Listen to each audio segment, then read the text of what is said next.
Hey guys, Josh from soccerreviewsforyou.com, bringing you a video today to share my thoughts on the newly unveiled Nike Magista Obra 2, the successor to the original Obra that ran its course for about 2 years now. So we're finally seeing something new, and based on my opinion at least, I like what I see. So a lot of you guys have been asking when will I get the Obra 2 in for review. I don't have them as of right now, that's very clear, that's why I'm making this video, but I am hoping to get them as soon as I possibly can. When will that be? Honestly, guys, I don't really have an answer.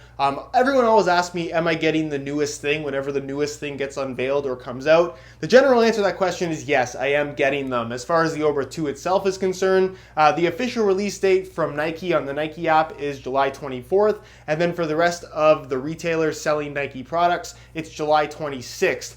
Now, by that time, I anticipate all of these actual stores to have the Obra 2 in stock. As of right now, nobody has these things in stock. So when those dates come, July 24th, July 26th, it's very possible that they still won't be available. They might still be on pre-order. But again, until basically 2 weeks from now, I can't really predict when or when these shoes will be in stock and ready to ship out. So like I said, I'm working to get them as soon as I possibly can. And as soon as I do get a pair, you can expect videos and general coverage on the new Obra 2 and hopefully the rest of the new Magista line as soon as I get them. So stay tuned to the channel for coverage on the Obra 2 and more content in general. But in today's video, what I want to talk about is some of the information that was shared about the Obra 2 in the press release. Obviously, we have tons of pictures as well. And I want to just talk about everything in general, my thoughts on the shoe in today's video. Feel free to share your thoughts down below in the comment section as well. And with that being said, let's get right into it. To start things off, let's talk price, because that's something that they really didn't mention in the press release. The original Magista Obra in the firm ground variation retailed for $275 in the normal colorways. Now, again, they didn't touch on the retail price of the Obra 2, but given that the Superfly 4 was $275 and then jumped to $300 full retail with the Superfly 5, I would expect the Obra 2 to have the same retail price as the Superfly 5. So it's very, very likely that the Obra 2 will be $25 more at full retail in comparison to the original Obra. A bit of a bummer, but kind of something you can expect from Nike given the success of the first two kind of mid-cut Flyknit models that they introduced, the Superfly 4 and the Obra. So as far as the retail price is concerned, while unofficial at this point, expect the Obra 2 to be a $300 soccer shoe. Next, let's talk about the upper, which is more or less completely redesigned in comparison to the original Obra. Now, like I mentioned, the same basic materials and concepts are still at play here. It's a Flyknit upper and it's a mid-cut shoe with the dynamic fit collar, which they've changed elements of both on the Obra 2. Now the upper, if you read the press release, they talk a lot about just the general sense and feel for the ball, giving you the best possible feel on the ball, which would in turn lead to better control. Now this sounds fantastic. Nike does a really good job of giving you a lot of kind of scientific terms and backing it with all this research that they've done, and that's fantastic. It really does help them to produce cutting edge products out of the latest and greatest materials. It's partially why they are one of, if not the most innovative company when it comes to soccer cleats at the moment. But at the end of the day, no shoe is going to offer the best feel. Feel is very much based on personal preference. And as great as they're saying the Obra is, they still want you to buy the Superfly. They still want you to buy the Tiempos. They're just trying to make their newest product sound like it is as good as it can possibly be, which is perfectly understandable. That is what marketing is all about. So what they've done, and you can very clearly see it with the pictures of the shoe, is they've given the Obra a heavy texturing, not necessarily to the finish on the upper, but to the upper itself, which is entirely made from Flyknit. At least that's what it looks like.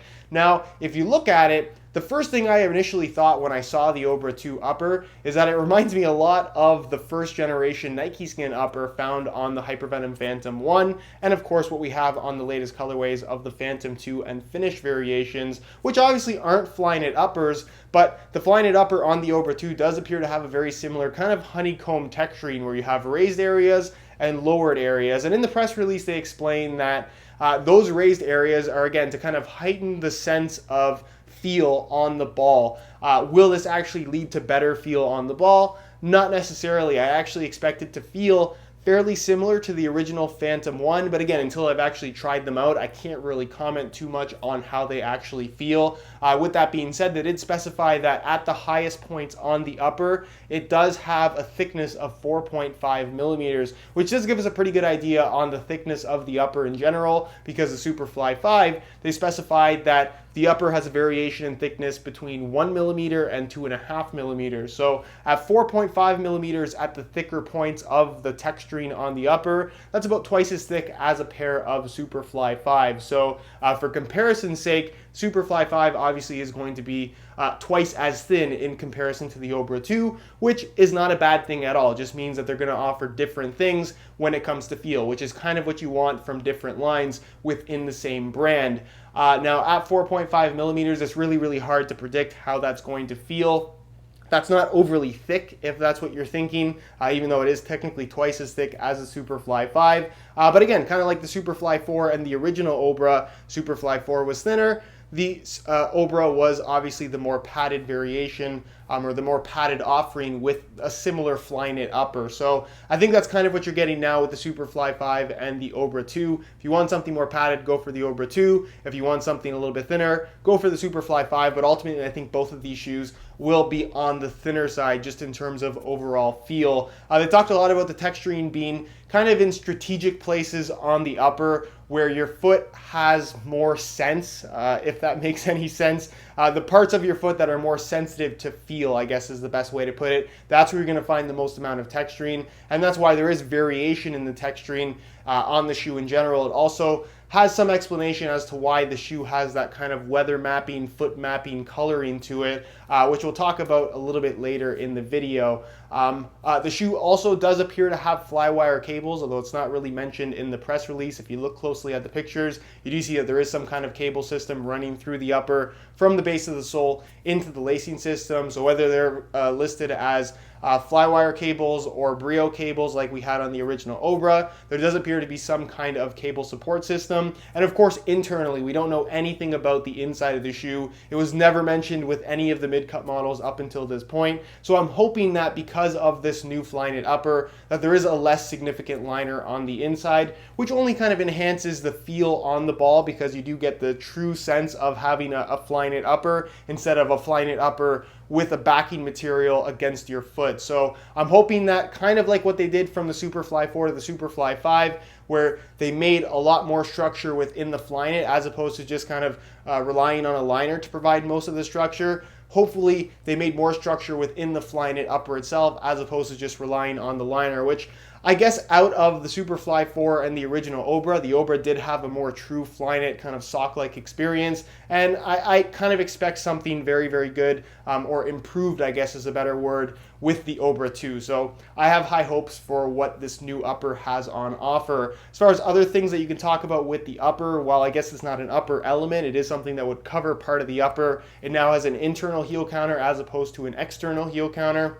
Not really a big deal, but something that they did change and is worth mentioning. The lacing system seems to be pretty much the same, being pushed very slightly to the medial side of the shoe, but for the most part kind of running down the middle. And then of course you have the dynamic fit collar, the mid-cut aspect of the shoe, and the collar has been modified in such a way that they're saying is supposed to enhance movement and just be less restrictive in general. I really don't think that any of the mid-cut models from Nike up until this point have been restrictive, but what you can see with the Obra 2 is that they've kind of rounded the edges on the collar, which I think looks very cool, but I honestly don't think it's going to make that big of a difference in terms of feel. So basically it's rounded at the top on the sides, and then it kind of dips down at the front and back, which is a very good idea. I'm surprised why they didn't do it on the Superfly 5 as well. They left it exclusively to the Obra. But again, I think this is a pretty cool looking element. Do I think it's going to have the biggest impact on performance? No, not really. And that's just because the collars in general, they're there more for looks as opposed to feel.